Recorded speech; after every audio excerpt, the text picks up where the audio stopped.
ಸರ್ವಾಭಿಷ್ಟ ಸಿದ್ಧಿರಸ್ತು. ಅಧ್ಯಾಯ 9. Let's go on vacation. ಕಣ್ಮುಚ್ಚಿ ಕಣ್ಣು ತೆರೆಯುವಷ್ಟರಲ್ಲಿ ದಿನಗಳು ಉರುಳುತ್ತಿದ್ದವು. ಶ್ರೀಕರ್ ಸ್ವಂತ ಕಂಪನಿಯನ್ನು ಶುರು ಮಾಡಿ 6 ತಿಂಗಳುಗಳು ಕಳೆದಿತ್ತು. ಕಂಪನಿಯ ಏಳಿಗೆಗಾಗಿ ಇನ್ನೂ ಹೆಚ್ಚು ಶ್ರಮವಹಿಸಿ ದುಡಿಯುತ್ತಿದ್ದನು ಶ್ರೀಕರ್.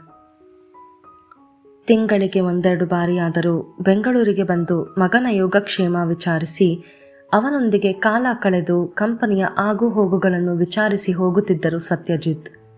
ಈ 6 ತಿಂಗಳುಗಳಲ್ಲಿ ಮಿಥಿಲಾರವರು ಮಗನ ಮನೆಗೆ 1-2 ಬಾರಿ ಬಂದು ಹೋಗಿದ್ದರೆ ಹೆಚ್ಚು. ಇತ್ತ ಶೇಖರ್ ಅವರಿಗೆ ದಿನದಿಂದ ದಿನಕ್ಕೆ ಆದಷ್ಟು ಬೇಗ ಮಗಳ ಮದುವೆ ಮಾಡಬೇಕೆಂಬ ಯೋಚನೆ ಹೆಚ್ಚಾಗುತ್ತಾ ಹೋಗುತ್ತಿತ್ತು. ಸಿಂಚನ ಹಾಗೂ ಅರ್ಪಿತಾರ BSc ರಿಸಲ್ಟ್ ಬಂದಾಗಿತ್ತು. ಇಬ್ಬರು ಒಳ್ಳೆಯ ಅಂಕಗಳಲ್ಲಿ ಪಾಸಾಗಿದ್ದರು. ಸಿಂಚನಾಳ ಜೀವನದಲ್ಲಿ ಅದು ಯಾವ ವ್ಯತ್ಯಾಸವನ್ನೂ ತಂದಿರಲಿಲ್ಲ. ಮೊದಲು ಹೇಗಿದ್ದಳೋ ಈಗಲೂ ಹಾಗೆ ಸ್ನೇಹಿತರೊಡನೆ ಓಡಾಡಿಕೊಂಡಿದ್ದಳು. ಅರ್ಪಿತಾ ಸುಮಾರು ಕಂಪನಿಗಳಲ್ಲಿ ಇಂಟರ್ವ್ಯೂ ಅಟೆಂಡ್ ಮಾಡಿ ಬಂದಿದ್ದರೂ ಕೆಲವು ಕಡೆ ಇವಳಿಗೆ ಸರಿ ಹೋಗಲಿಲ್ಲ, ಇನ್ನು ಕೆಲವು ಕಡೆ ಅವರ ಪ್ರೊಫೈಲ್ಗೆ ಮ್ಯಾಚ್ ಆಗಲಿಲ್ಲ ಎಂದು ಕೆಲಸ ಆಗಲಿಲ್ಲ. ಆದರೂ ಅವಳ ಪ್ರಯತ್ನ ನಿಲ್ಲಿಸಿರಲಿಲ್ಲ. ಅಂದು ಬೆಳಿಗ್ಗೆ ಶೇಖರ್ ಅವರ ಮನೆಯಲ್ಲಿ ಎಲ್ಲರೂ ಬೆಳಗಿನ ಕೈಂಕರ್ಯಗಳನ್ನು ಮುಗಿಸಿ ಅವರವರ ಕೆಲಸಕ್ಕೆ ಹೋಗಿದ್ದರು. ಭಾರ್ಗವ ಎಂದಿನಂತೆ ಕೆಲಸಕ್ಕೆ ಹೋಗಿಯಾಗಿತ್ತು. ಮಾಲಿನಿ ಕಿಶೋರ್ನನ್ನು ಸ್ಕೂಲಿಗೆ ಬಿಟ್ಟು ಸ್ನೇಹಿತೆಯನ್ನು ನೋಡಿಕೊಂಡು ಬರುತ್ತೇನೆಂದು ಹೋಗಿದ್ದಳು. ಅರ್ಪಿತಾ ಕೂಡ 1-2 ಕಡೆ ಇಂಟರ್ವ್ಯೂ ಅಟೆಂಡ್ ಮಾಡಿ ಬರಲು ಹೋಗಿದ್ದಳು. ಹಾಗಾಗಿ ಮನೆಯಲ್ಲಿ ಉಳಿದದ್ದು ಶೇಖರ್ ಹಾಗೂ ಭಾರತಿ ಇಬ್ಬರೇ. ಭಾರತಿ ಹೆಂಡತಿಯನ್ನು ಕೂಗುತ್ತಾ ಓದುತ್ತಿದ್ದ ಪೇಪರನ್ನು ಮಡಚಿ ಟೀಪಾಯಿ ಮೇಲಿಟ್ಟರು ಶೇಖರ್. ಯಾಕೆ ಕರೆದದ್ದು? ಅದೇನು ಬೇಗ ಹೇಳಿ, ಇನ್ನೂ ಅಡಿಗೆ ಪೂರ್ತಿಯಾಗಿಲ್ಲ, ನನಗೆ ಕೆಲಸವಿದೆ ಎಂದು ಅವಸರಿಸಿದರು ಒದ್ದೆ ಕೈ ಒರೆಸುತ್ತಾ ಬಂದ ಭಾರತಿ. ಹೆಂಡತಿಯ ಗಡಿಬಿಡಿ ಕಂಡು ನಕ್ಕವರು, ಇದೆಲ್ಲ ಕೆಲಸವಲ್ಲ ಕಣೆ, ಮಗಳ ಮದುವೆ ಸೆಟ್ಟಾಗುತ್ತಲ್ಲ, ಆಗ ಇರೋದು ನಮ್ಮಿಬ್ಬರಿಗೂ ಹಬ್ಬ ಎಂದರು.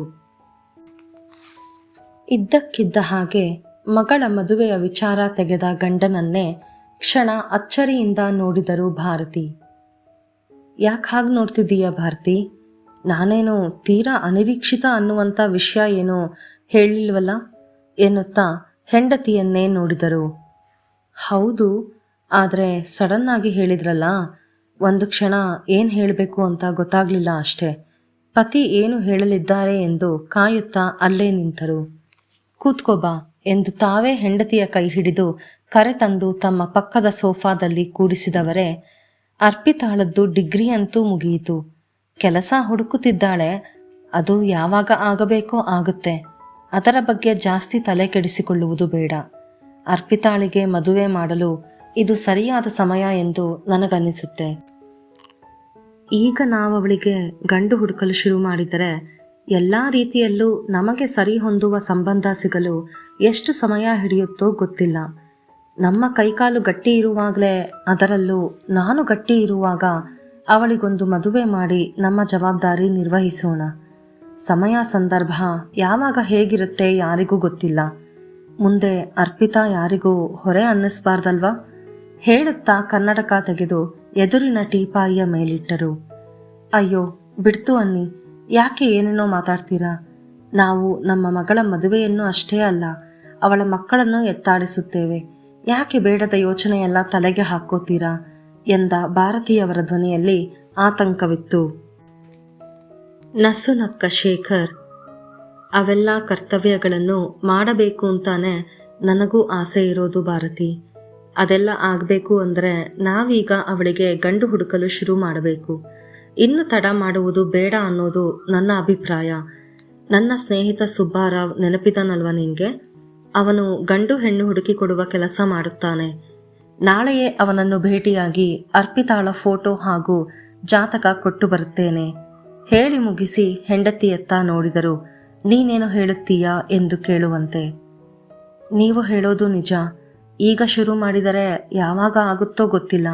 ಈಗಲೇ ಅವಳ ಜಾತಕವನ್ನು ದೇವರ ಮುಂದಿಟ್ಟು ಅರಿಶಿನ ಕುಂಕುಮ ಹಚ್ಚಿ ದೇವರಿಗೆ ತುಪ್ಪದ ದೀಪ ಹಚ್ಚಿ ತಂದುಕೊಡ್ತೀನಿ ಎಂದು ಎದ್ದು ಹೋದರು ಭಾರತಿ. ಹೇ ಸುಭಾಷ್, ಹೇಗಿದ್ದೀಯೋ? ಬಿಡುವಾಗಿದ್ದೀಯಾ? ಮಾತಾಡಬಹುದಾ ಅಥವಾ ಆಮೇಲೆ ಕಾಲ್ ಮಾಡಲಾ? ಫೋನನ್ನು ಕಿವಿಗಿಟ್ಟೆ ತಮ್ಮ ಕ್ಯಾಬಿನ್ ಒಳಗೆ ಬಂದ ಸತ್ಯಜಿತ್ ಕುತ್ತಿಗೆಯಲ್ಲಿದ್ದ ಸ್ಟೆಥಸ್ಕೋಪನ್ನು ತೆಗೆದು ಟೇಬಲ್ ಮೇಲೆ ಇಟ್ಟು ಕುರ್ಚಿಯಲ್ಲಿ ಕೂತರು. ಹಲೋ ಸತ್ಯ, ನಾನು ಚೆನ್ನಾಗಿದ್ದೀನಿ. ನೀನು ಹೇಗಿದ್ದೀಯಾ? ಅದೇನು ವಿಷಯ ಹೇಳು, ಬಿಡುವಾಗೇ ಇದ್ದೀನಿ. ಮನೆಗೆ ಹೊರಟಿದ್ದೆ ಅಷ್ಟೇ ಎಂದು ಕಾರಿನ ಡ್ರೈವರ್ ಸೀಟಿನಲ್ಲಿ ಕುಳಿತು ಬ್ಲೂಟೂತ್ ಕನೆಕ್ಟ್ ಮಾಡಿದರು ಸುಭಾಷ್. ನಮ್ಮ ಆನಂದ್ ಶೆಟ್ಟಿ ಗೊತ್ತಲ್ವಾ ನಿನಗೆ? ಮಧ್ಯಾಹ್ನ ಅವನು ಕಾಲ್ ಮಾಡಿದ್ದ ಕಣೋ. ಮಂಗಳೂರಿನಲ್ಲಿ ಒಂದು ರೆಸಾರ್ಟ್ ಓಪನ್ ಮಾಡಿದ್ದಾನಂತೆ. ಅದರ ಇನಾಗ್ರೇಷನ್ ಸಲುವಾಗಿ ಕೆಲವರಿಗೆ ಮಾತ್ರ ಡಿಸ್ಕೌಂಟೆಡ್ ಆಫರ್ ಕೊಡ್ತಾ ಇದ್ದಾನಂತೆ. ನನ್ನ ಫ್ಯಾಮಿಲಿ ಸಮೇತ ಇನ್ವೈಟ್ ಮಾಡ್ದ. ಹಾಗೆ ನಿನಗೂ ಕಾಲ್ ಮಾಡಿದ್ದೆ ಅಂತ ಹೇಳಿದ ಎನ್ನುತ್ತಾ ಕಾದರು ಗೆಳೆಯನ ಉತ್ತರಕ್ಕಾಗಿ. ಹೌದು ಸತ್ಯ, ಮಾಡಿದ್ದ. ನಾನು ಆವಾಗ ಓಟಿಲಿದ್ದೆ. ಮೊಬೈಲ್ ಕ್ಯಾಬಿನ್ನಲ್ಲಿತ್ತು. ವಾಟ್ಸಾಪಲ್ಲಿ ಇನ್ವಿಟೇಷನ್ ಕಳಿಸಿದ್ದಾನೆ. ಆಮೇಲೆ ಕಾಲ್ ಮಾಡ್ತೀನಿ. ಏನು ಮಾಡೋದು, ಹೋಗೋದಾ? ಕೇಳಿದರು ಸುಭಾಷ್. ನಾನು ಅದನ್ನೇ ಯೋಚಿಸ್ತಾ ಇದ್ದೆ. ಬಹಳ ದಿನಗಳಾಯಿತು ವೆಕೇಷನ್ಗೆಂದು ಹೋಗಿ. ನಿಜ ಹೇಳಬೇಕು ಅಂದರೆ ವರ್ಷಗಳೇ ಆಯಿತು. ಹಾಸ್ಪಿಟಲ್, ಮನೆ, ಪೇಷಂಟ್ಸ್ ಇಷ್ಟೇ ಆಗೋಗಿದೆ. ಶ್ರೀ ಕೂಡ ಆಫೀಸ್ ಓಪನ್ ಮಾಡಿದ ಮೇಲೆ ತುಂಬ ಬ್ಯುಸಿ ಆಗಿಬಿಟ್ಟಿದ್ದಾನೆ. ನಮ್ಮೆಲ್ಲರಿಗೂ ಒಂದು ಬ್ರೇಕ್ ಬೇಕು ಅನಿಸುತ್ತೆ. ನಿಮಗೆಲ್ಲರಿಗೂ ಆಗುತ್ತೆ ಅಂದರೆ ಎಲ್ಲರೂ ಒಟ್ಟಿಗೆ ಹೋಗಿ 2 ನೈಟ್ಸ್ ಎಲ್ಲ ಟೆನ್ಷನ್ಗಳಿಂದ ದೂರ ಇದ್ದು ಬರಬಹುದು. ಮಂಗಳೂರಿಗೆ ಹೋಗುವ ಇಚ್ಛೆಯನ್ನು ವ್ಯಕ್ತಪಡಿಸಿದರು ಸತ್ಯಜಿತ್. ಹೌದು, ನಮ್ಮದು ಅದೇ ಸ್ಟ್ರೆಸ್ಫುಲ್ ಲೈಫ್ ಆಗಿದೆ. ಒಂದು ಕೆಲಸ ಮಾಡೋಣ, ಇವಾಗಲೇ ಮನೆಯವರೆಲ್ಲರಿಗೂ ಕಾನ್ಫರೆನ್ಸ್ ಕಾಲ್ ಹಾಕಿ ಎಲ್ಲರೂ ಏನು ಹೇಳ್ತಾರೆ ಕೇಳೋಣ ಎಂದು ತಡ ಮಾಡದೆ ಎಲ್ಲರಿಗೂ ಗ್ರೂಪ್ ಕಾಲ್ ಮಾಡಿದರು ಸುಭಾಷ್. ಎಲ್ಲರೂ ಕನೆಕ್ಟ್ ಆದ ನಂತರ ಒಬ್ಬರಿಗೊಬ್ಬರು ಉಭಯ ಕುಶಲೋಪರಿ ಕೇಳಿಕೊಂಡ ಮೇಲೆ ಸತ್ಯಜಿತ್ ಅವರು ಇರುವ ವಿಷಯ ಹೇಳಿದರು. ರೆಸಾರ್ಟ್ ಎಂದ ತಕ್ಷಣವೇ ಸುಲೇಖಾ ಹಿಂದು ಮುಂದು ಯೋಚಿಸದೆ ಒಪ್ಪಿಗೆ ಕೊಟ್ಟಿದ್ದರು. ಮಿಥಿಲಾರವರಿಗೂ ಕೆಲಸದ ಒತ್ತಡದಿಂದ ಬಿಡುವು ಬೇಕೆನಿಸಿತ್ತೋ ಏನೋ, ಅವರೂ ಸಹ ಐ ಆಮ್ ಇನ್ ಎಂದು ತಮ್ಮ ಒಪ್ಪಿಗೆ ಸೂಚಿಸಿದರು. ಏನೂ ಹೇಳದೆ ಸುಮ್ಮನಿದ್ದಿದ್ದೆಂದರೆ ಶ್ರೀಕರ್ ಹಾಗೂ ಸಿಂಚನಾ ಮಾತ್ರ. ಹಲೋ ಗೈಸ್, ಏನು ಯೋಚನೆ ಮಾಡ್ತಾ ಇದ್ದೀರಾ ನೀವಿಬ್ರು? ವಯಸ್ಸಾದ ನಾವುಗಳೇ ಟ್ರಿಪ್ ಅಂದರೆ ಖುಷಿಯಾಗಿ ಹೂ ಅಂತಿದ್ದೀವಿ. ಅಂಥದ್ರಲ್ಲಿ ವಯಸ್ಸಿನ ಹುಡುಗರು ಏನೋ ಆಸಕ್ತಿನೇ ಇಲ್ಲದೆ ಇದ್ದೀರಲ್ಲ, ಯಾಕೆ? ಏನು ಪ್ರಾಬ್ಲಮ್ ನಿಮ್ಮಿಬ್ಬರದು? ಕಾಳಜಿಯಿಂದ ಕೇಳಿದರು ಸತ್ಯಜಿತ್. ಡ್ಯಾಡ್, ಆಫೀಸ್ ಕೆಲಸ ತುಂಬ ಇದೆ. ಇವಾಗ ಬ್ರೇಕ್ ತಗೊಳ್ಳೋದು ಅಂದರೆ ಕಷ್ಟ ಡ್ಯಾಡ್ ಎಂದು ಶ್ರೀಕರ್ ಅನುಮಾನಿಸಿದರೆ, ಕಮಾನ್ ಅಂಕಲ್, ದೊಡ್ಡವ್ರ ಜೊತೆ ಟ್ರಿಪ್ಗೆ ಬಂದು ನಾನೇನು ಮಾಡಲಿ, ಬೋರ್ ಆಗುತ್ತೆ ಎಂದಳು ಸಿಂಚನಾ. ಹೇ ಸಿಂಚನಾ, ದೊಡ್ಡವರ ಗುಂಪಲ್ಲಿ ನನ್ನನ್ನು ಸೇರಿಸುತ್ತಿದ್ದೀಯಲ್ಲ, ಏನಿದು ಎಂಬಂತೆ ಪ್ರಶ್ನಿಸಿದನು ಶ್ರೀಕರ್. ಹಾಯ್ ಶ್ರೀ, ಸಾರಿ ಆ ರೀತಿ ಹೇಳಿಲ್ಲ. ಆದರೆ ನೀನು ಕೆಲವು ಸಲ ಲ್ಯಾಪ್ಟಾಪ್ ಹಿಡ್ಕೊಂಡು ಬ್ಯುಸಿಯಾಗಿ ಬಿಡ್ತೀಯ, ನಾನೇನು ಮಾಡಲಿ ಆವಾಗ ಎಂದು ಮೂಗೆಳೆದಳು ಸಿಂಚನಾ. ಎಷ್ಟೋ ವರ್ಷಗಳ ನಂತರ ಫ್ಯಾಮಿಲಿ ಪೂರ್ತಿ ಒಟ್ಟಿಗೆ ಹೋಗೋಣ ಅಂತ ಅಂದ್ಕೋತಿದ್ದೀವಿ. ಹೀಗೆ ಒಬ್ಬೊಬ್ಬರೇ ಬರಲ್ಲ ಅಂದರೆ ಹೇಗಾಗುತ್ತೆ ಎಂದು ಸಿಡುಕಿದರು ಸುಭಾಷ್. ಇದರಿಂದ ಕೋಪಗೊಂಡ Sinchana, that's not my problem, ನಾನು ಬರೋಕ್ಕಾಗಲ್ಲ ಅಷ್ಟೇ, ಬಾಯ್ ಎಂದು ಕಾಲ್ ಕಟ್ ಮಾಡಲು ಹೊರಟವಳನ್ನು ತಡೆಯಿತು ಸತ್ಯಜಿತ್ ಅವರ ಧ್ವನಿ. ಇರಮ್ಮ ಸಿಂಚನಾ, ಎಲ್ಲರೂ ಸ್ವಲ್ಪ ಸಮಾಧಾನವಾಗಿರಿ. ಸಿಂಚನಾ ಹಾಗೂ ಶ್ರೀ ಇಬ್ಬರು ಸರಿಯಾಗಿ ಕೇಳಿಸ್ಕೊಳ್ಳಿ. ಸುಭಾಷ್ ಹೇಳಿದ ಹಾಗೆ ಬಹಳ ವರ್ಷಗಳ ನಂತರ ನಮ್ಮಿಬ್ಬರ ಫ್ಯಾಮಿಲಿಗೆ ಒಟ್ಟಿಗೆ ಟೈಮ್ ಸ್ಪೆಂಡ್ ಮಾಡೋ ಅವಕಾಶ ಸಿಗ್ತಾ ಇದೆ. ನೀವಿಬ್ಬರು ಬರದೆ ಅದು ಸಾಧ್ಯ ಆಗೋದಿಲ್ಲ. So don't say no, please come ಎಂದು ಅವರಿಬ್ಬರನ್ನು ಒಪ್ಪಿಸಲು ಪ್ರಯತ್ನಿಸಿದರು.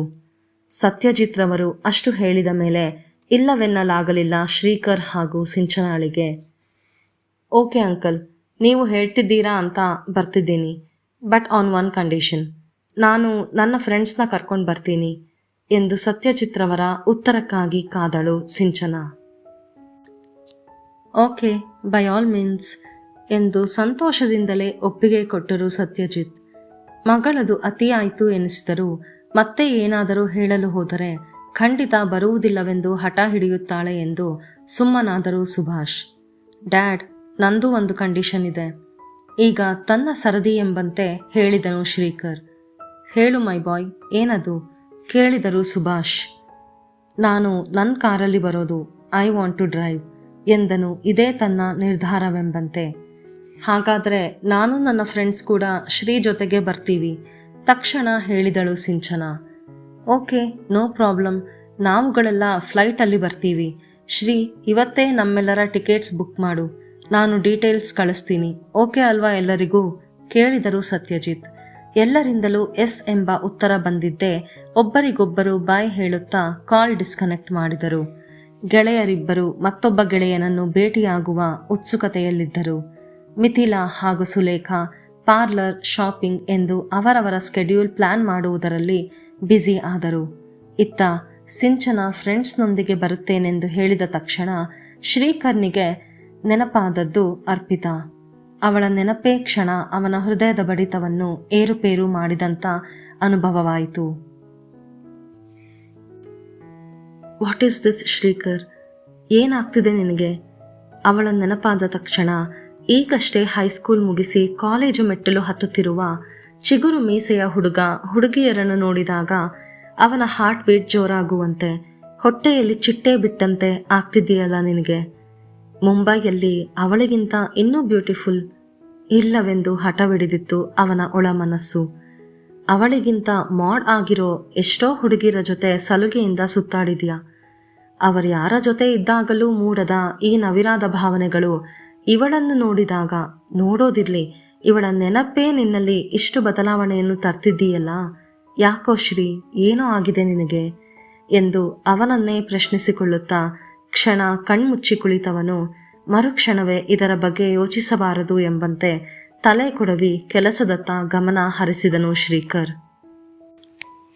ಇನ್ನು ಸಿಂಚನ ಅವರೆಲ್ಲರಿಗೆ ಹೇಳಬೇಕಾದರೆ ಫ್ರೆಂಡ್ಸ್ ಜೊತೆ ಬರ್ತೇನೆ ಎಂದು ಹೇಳಿದ್ದರೂ ಅವಳ ಮನಸ್ಸಿನಲ್ಲಿ ಇದ್ದದ್ದು ತನ್ನ ಪ್ರಾಣ ಸ್ನೇಹಿತೆಯಾದ ಅರ್ಪಿತಾಳನ್ನು ಜೊತೆಗೆ ಕರೆದುಕೊಂಡು ಹೋಗಬೇಕು ಎಂದು ಮಾತ್ರ.